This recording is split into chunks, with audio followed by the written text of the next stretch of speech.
دا کراکلو کار تقریبا زما په دې کې عمر تقریبا 80 کاله تېر شو 70 سال او کراکلي خو ډېر وخت نه دا کاروبار روان دی او دې کې دا کراکل به مخکې د غټو خلکو اچولو گورنر پورې وزیر اعلی پورې جنرال فضل الحق پورې قائد عوام جناب ذوالفقار بھٹو صاحب اچولی جنوجو وزیر اعظم صاحب اچولی دسې نواز شریف صاحب اچولی دسې عمران خان هم دا اچولی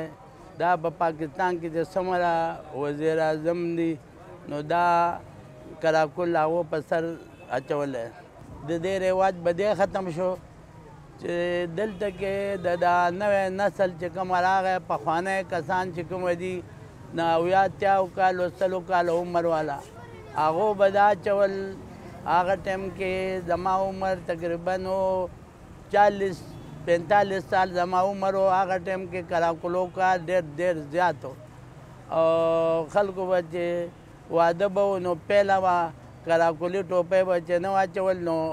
جنۍ به ول هم نه ورکوله د افغانستان نه راځي افغانستان کې دا ګډوډي چمړه ده ګډوډي نه کوم وخت کې چې بچی پیدا شي د هغې مطابق هغه دا هر سړي به دا کراکلي اچوله دا کراکل به هغه وخت کې چې زما په یادو خبره نه د ورځې به تقریبا 10-15 ټوپۍ موږ خلکو له ورکولې پوټې کې به مو خرڅول او اوس د دې رواج دې له راغی چې په 6 میاشتې کې په 15 میاشتې کې یو ټوپۍ نه خرڅېږي حکومت ته موږ دا درخواست کوو چې حکومت مخکې دلته کې به د دفترونو کې سټیټ بینک کې داسې غټ دفترونو کې به دا کراکل جنا کې د ملازمینو له به سادولې اوس داسې چل دی چې د ملازمینو سره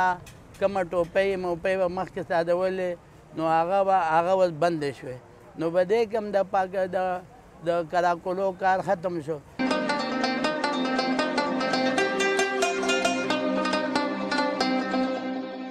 د ګړي بچي د څرمنې نه جوړ دا کراکلي ټوپۍ به اول نه صرف سرکاري افسرانو اچوله بلکې د دې سره به د واده زلمي د جنج په موقع دا ټوپۍ ضرور اچوله خو نن د دې ټوپۍ اهمیت ختم شو او د پېښور په درځنونو دوکانونو کې صرف 2 د کراکل دوکانونه پاتې دي چېرته چې کاریګران د یو شمېر ستونزو سره مخ دي د کیمرامین محمد خالد سره کاشف عزیز وحدت نیوز پېښور